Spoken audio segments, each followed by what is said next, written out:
Hello students, welcome back once again to the English class 8, and then even this section, this class, we will be continuing with the lesson called Glimpses of the Past.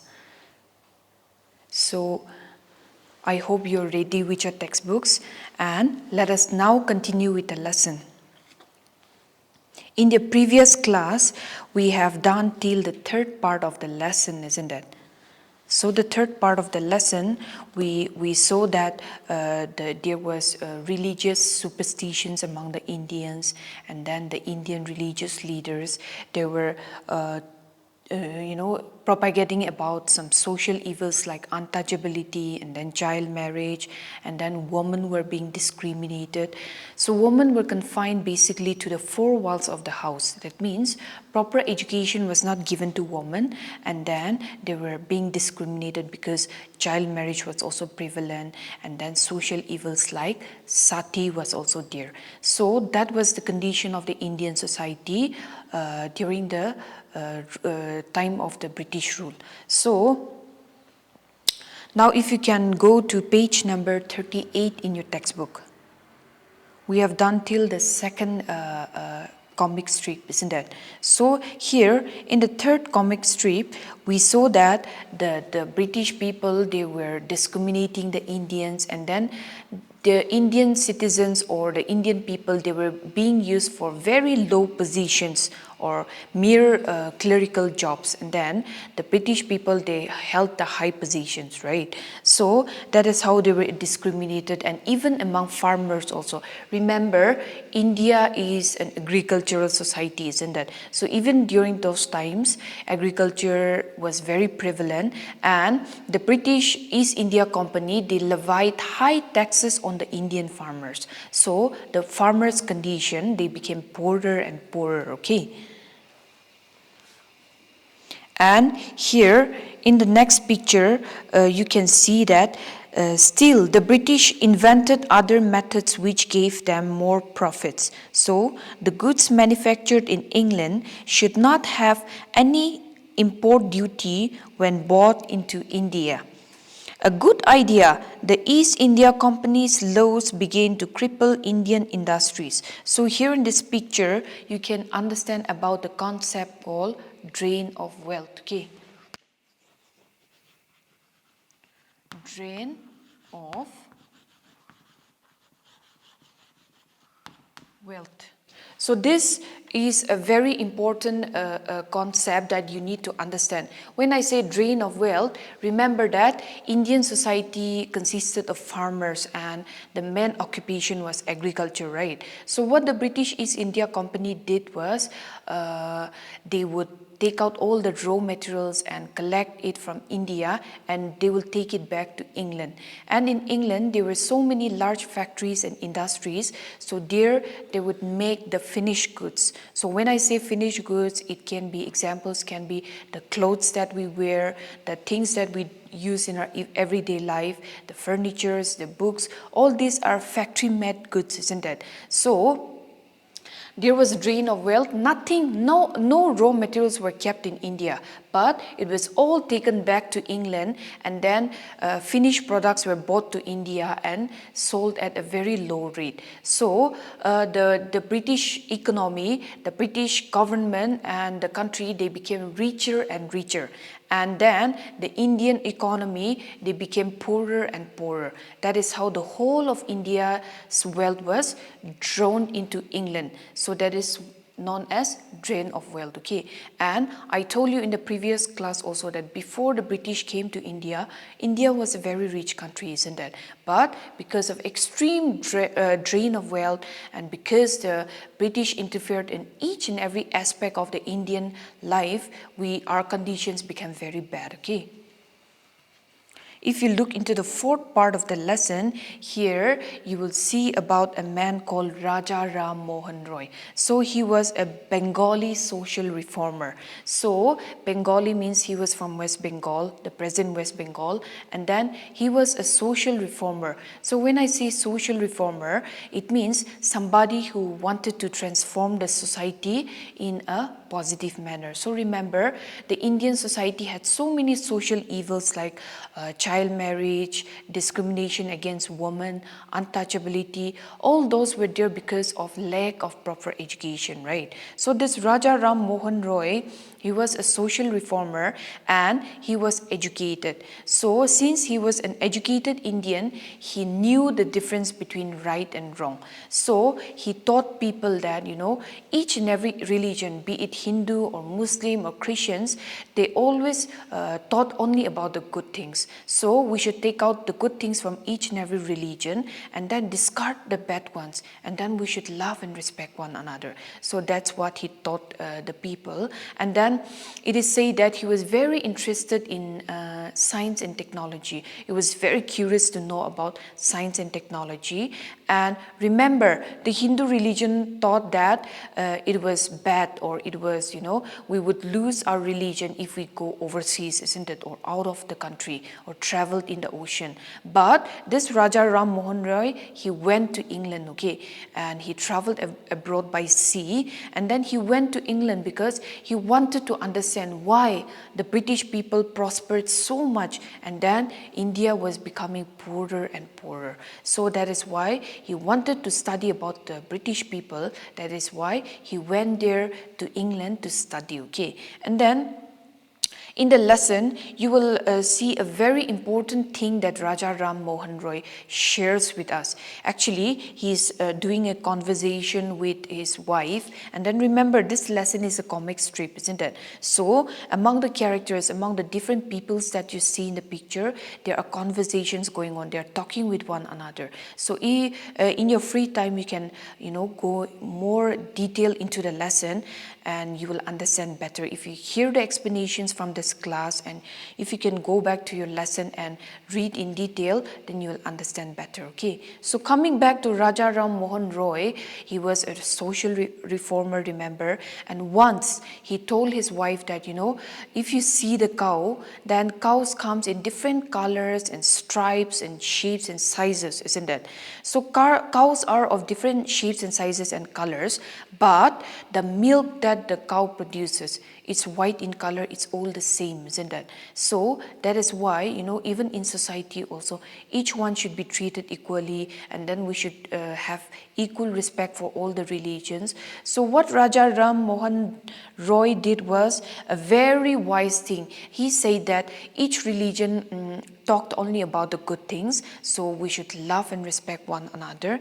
And once in a meeting, if you can see the last picture in your textbook, in a meeting, he said that actually, see this Raja Ram Mohan Roy, he's very educated, isn't it? So instead of rebelling against the British, or instead of waging war against the British, he understood that the British people are very powerful, okay? So that is why he tried to negotiate. Negotiate means talk peacefully with the British people. And once in a certain meeting, he told the British people that, see, we understand and we accept you as rulers in our land, but you must also understand your position. When you are in a higher position, or if you become a ruler, then you must take care of your subjects, isn't it? That means he's saying that you must love and respect the Indian people also, so that we can all live peacefully. So later, you will study more in detail about this if you go to higher classes. So Raja Ram Mohan Roy tried to bring many changes in the society. And then it is said that in the year 1823, he started a newspaper. So when you read newspaper, students, you get knowledge, isn't it? And then you get informations about the things that are going on around you. So he started a newspaper to educate and give knowledge to the Indian people. But again, the Britishers, they became quite suspicious, and then they stopped the newspaper that he started, okay? So the fourth part of the lesson is about Raja Ram Mohan Roy, and what were the things that he did for bringing changes in the Indian society, okay? And if you look into the fifth part of the lesson in page number 40, here it talks about oppression. So what is oppression? Oppression would mean, trying to suppress the Indian people by force, okay? So if you look into the first picture in the comic strip, here you can see that Indian peoples are being jailed, right? So in the year 1818, a certain law came up that, a certain policy came up that, the Indian people can be jailed without any reason. That means the British had the upper hand, and then the British had the right to jail the Indians without any reason. So students, you can imagine the situation. Suppose you're, peacefully living there in your homes, and then somebody just come and grab you to jail without any reason, without finding out the fault, or even if you haven't done anything bad, somebody just drags you to prison, then you will feel bad, isn't it? You'll feel insulted, right? And then it will be as if your human rights are discriminated, right? So, that was the level of oppression that the British people did to the Indians. So many Indians were being imprisoned without any reason. And then, if you go into the pictures as the picture progresses, you can see that the British people, they came to India on government duties sent by the British rule. So they came to India and they did all the higher position jobs in India. So they drew huge salary from doing their work, okay? And in the process, they discriminated the Indians, and then side by side they did private business also, it seems. So their whole motive was to drain the wealth from India. From each and every aspect of the Indian condition, their whole motive was profit, okay? And in the middle of the picture here, this is in the year 1829, you can see a marketplace, right? So here in the marketplace, there are so many things going on. There is transaction going on, business transactions going on, right? And so these are the finished products that were brought from Britain. So even in the year 1829, it was said that the British goods, the British manufactured goods, they were brought to India, and crores of rupees, 7 crore rupees were profited even during that single year also. So all that the British did was for the profit motive. And then one governor general, his name was William Bentinck, he is said to have told his government in Britain that the bones of cotton weavers are bleaching in the plains of India. So this means that poor farmers' conditions are becoming very worse, going from bad to worse, and then they are dying of starvation, and then their families are becoming very pathetic. That means the condition of the Indian farmers, remember most of the Indian population, we were farmers during that time, right? So the Indian condition, the condition of the farmers were becoming very bad. So they were becoming poorer and poorer. So that's what the Governor General William Bentinck shared with the British government, okay? If you look into the third part of the lesson, here there was a debate going on the issue of medium of instruction, okay? So when I say medium of instruction, see, in your schools, in our schools, the medium of instruction is English, right? So during the olden times, the medium of instruction was Sanskrit and Persian, that means Indian languages, okay? But after the British rulers came to India, they changed it to English, because not to educate the Indians, but for their own profit. Remember, their whole motive is profit, right? So their motive was to educate a few Indians, so that they will help in the proper functioning of the British rule, okay? So that is why they educated a very few Indians, and then these educated people, they were employed as clerks and in government offices, okay? But another very important thing happened when the Indians were educated. See, when you get education, when you study, then you become enlightened, isn't it? You become sensitive to issues, you get a lot of knowledge, and then your mental being is also also enhance. You become very broad-minded, right? So same with the educated Indians, they became very broad-minded and they realized that they were slaves in their own country. So they, in the picture you can see the educated Indians, they're discussing with one another that in order to improve our condition and then in order to free ourselves from the British rule, we must educate our Indian brothers and make them more enlightened. Okay. If you see the map of India here, see in the previous picture, in the previous class, we had seen a picture where the yellow shades were, more and the pink shades were lesser, isn't it? But now it is the year 1856 and the condition has overturned, okay? So now by 1856, the British had conquered the whole of India. That means most of the Indian states were dominated by the British East India Company, okay? And the yellow shades that you see, these are the few kings and princes that ruled India.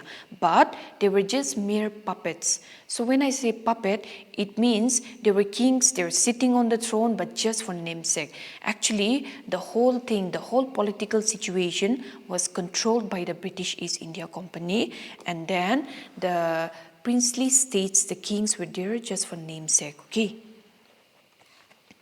So here in the picture, our kings have become puppets and we have lost all odd jobs and lands.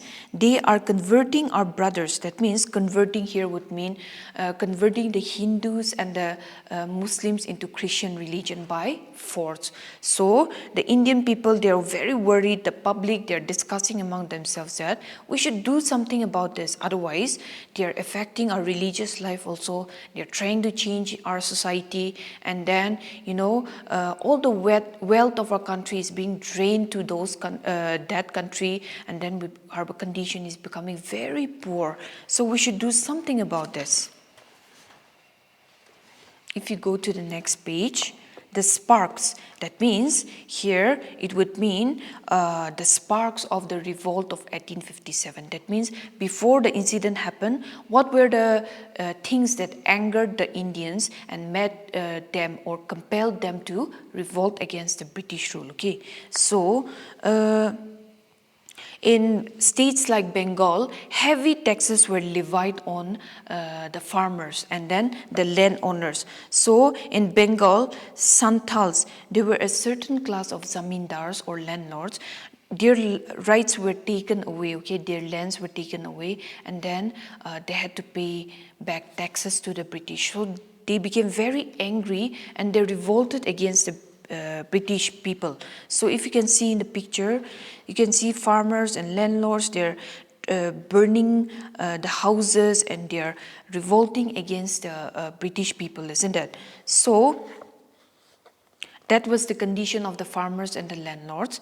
And even in the army also, there was unrest because the higher positions were given to the British rulers, and then all that the Indians did was the job of the soldiers. So the ordinary soldiers were occupied by the Indian population, and then it was said that the British people, they lived in very large houses and palaces.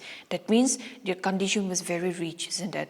But for the Indians, they were very poor and salary was also not given properly. There were no promotions. So basically, if you don't earn well, then your living condition will not be very good, isn't it? So that was the condition in the army also.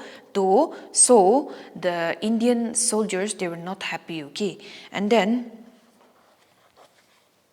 thousands of sepoys here would mean the soldiers, okay? So they revolted against the British masters, and then in the midst of all this revolt, some of the soldiers were killed, and then some were stripped of their titles. That means there were no more soldiers, but they were kicked out of the army, okay?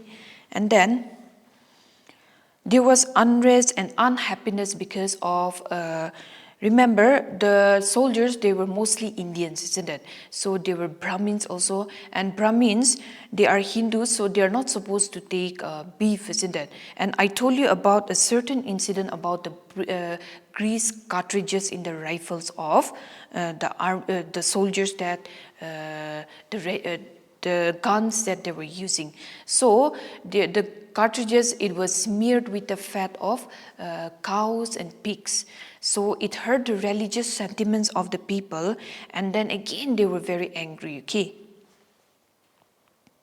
And then soon, that means during the period of 1855 to 1857, there was unrest in the society, and then the soldiers were not very happy, and then the religious sentiments of the people were hurt. That means the whole situation was like a pressure cooker about to burst, or a bomb that was about to blast, because in all the spheres of life, be it social, political, or religious life of the Indians, it was affected because of the British rule. That's why many Indians, in fact all of the Indians, they were not happy with the British rule, starting from the kings, the princes, the nobles, the soldiers, the common people, the farmers. All of the Indians, they were not happy, so that is why the revolt of 1857 happened, okay. So the eighth part of the lesson, then there was a violent outbreak at Marut. So here, Marut is a place nearby Delhi, okay. So if you look at the map of India, Delhi is in the central part of India, right? So most of the British administration happened from Delhi during that time. So nearby Delhi, a place called Marut, a certain soldier called Mangal Pandey. Here the name is very important because it was all because of him that the actual revolt of 1857 started. Mangal Pandey was a soldier in the British Army, an Indian soldier. So he got so angry about the grease cartridge incident. That's why he killed his master, okay, a British man, a British officer. He killed him, and then he started revolting against the British. So that is why, along with Mangal Pandey, many of the soldiers in Marut revolted against their own officers, okay. And then in the process, soldiers were also killed, and many British officers were killed. So that is how the actual incident of the revolt of 1857 started, okay. So after the incident started or erupted in Marut, the violators or the revolters, they went to Delhi, and then they proclaimed that Emperor Bahadur Shah as the emperor of the whole of India. So Bahadur Shah was the Mughal emperor, the last Mughal emperor of India.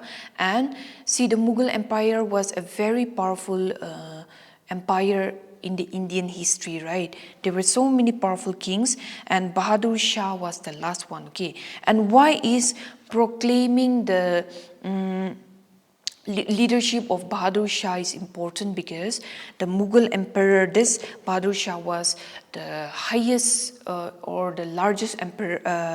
They held the largest territory in India, and he was a very powerful king. So he wrote letters to all the princely states, the small princely states of India, you know, encouraging them to revolt against the British rule. That's why the involvement of Bahadur Shah is important in the revolt of 1857, okay. So that is how, you know, violent outbreaks happen in many parts of India, especially the northern parts of India. The soldiers, the farmers, the peasants, and all the people, they were joining the revolt and fighting against the British rule, okay. And if you look at the ninth part of the lesson, the fight for freedom, here you can see some important nobles, queens and kings, okay. So they were also not very happy with the British rule in India. And one important reason why they were not happy was because of a concept called doctrine of lapse.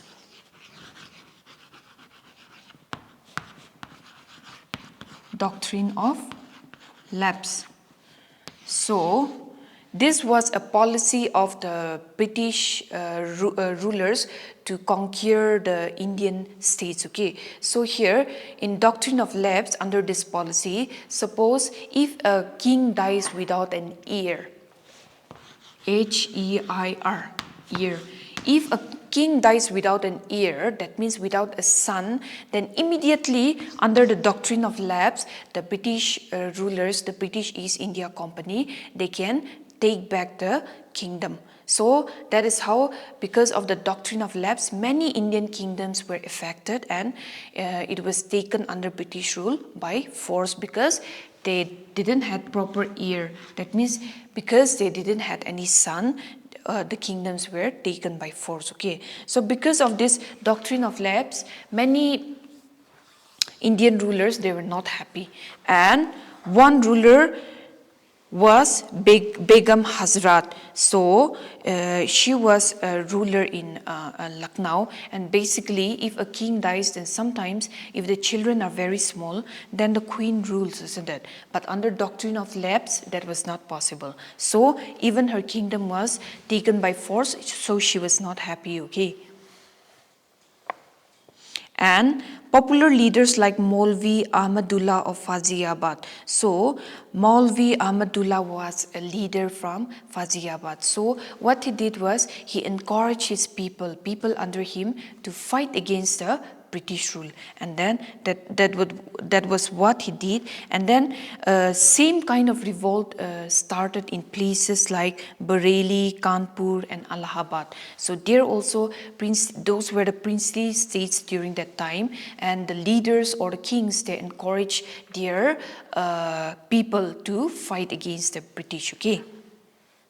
And then another incident with Azimullah Khan told Tantia Top, "We should have Peshwa Nana Sahib as our leader in this war of independence." The patriots pounced upon the British and fought pitched battles all over North India.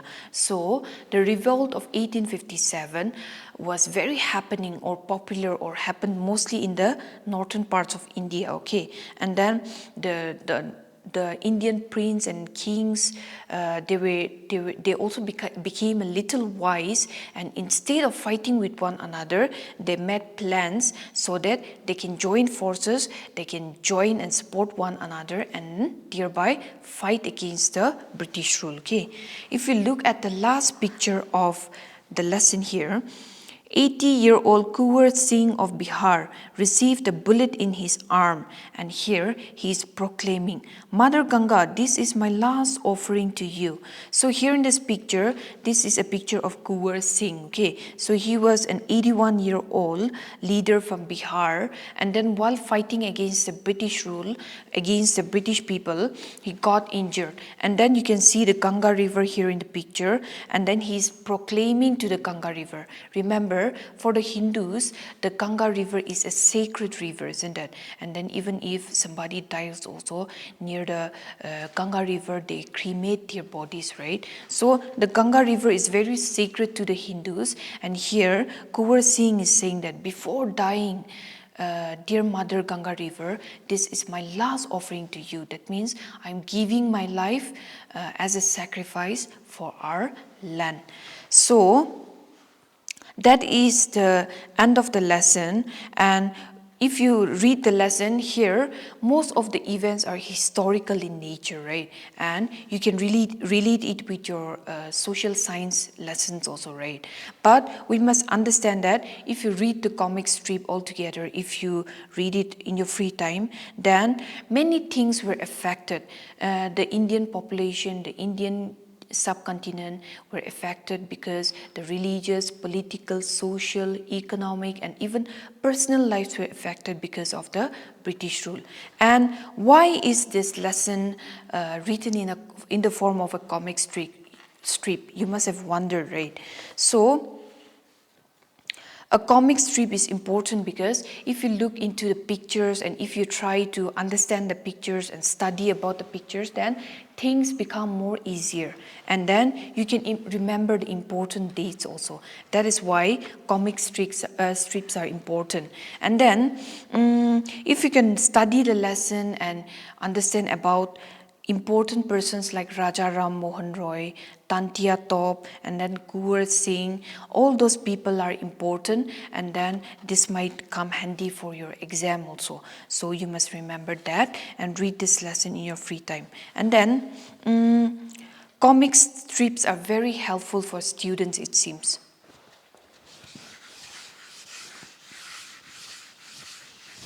In a certain country outside India, I'll tell you an example about the importance of comic strip. In a certain country that is not India but outside India, some teachers, they gathered all the naughty students, okay? See, some students are very naughty, they don't obey the teacher, and in the home also they're very restless, they get angry quite easily, they try to fight with others, right? So all those are negative characters, right? So in the past room, the teachers of that certain school, they created a past room where they gathered all the naughty students, and some students, even though they're naughty, they're good in drawings, right? So they gathered all those students, and then they were made to draw their own comics. All right. So one student by the name Jeremiah. So it was said that he was a very naughty student and that he didn't listen to his teachers also, but at the same time he was very intelligent, and then he was good in drawing also. So as a form of punishment, but a positive punishment, he was sent to the past room, and then he was made to draw comic strips. So by the end of the year, Jeremiah was saying that, making these comic strips are very helpful for me because it makes me forget to do naughty things, and then it makes me forget my anger. And then another student who came to the past room, remember this past room is a kind of place, a room where students are made to draw their own comics or cartoon characters, okay? So another person, just like Jeremiah, he was saying that, in my free time at home, what I do is, with my younger brother, I do comic strips, I draw characters. So that is how I keep my younger brother busy. I teach him drawing also, and at the same time, I learn so many things by doing things together. So see, comic strips are important for students, and if you're listening and watching this lesson, then students who are good in drawing, you can, even practice at home, and then you can draw your own comic strips, and then you can give your own imaginative characters where it can be superheroes and, characters of people that you admire, maybe your father, your favorite footballer,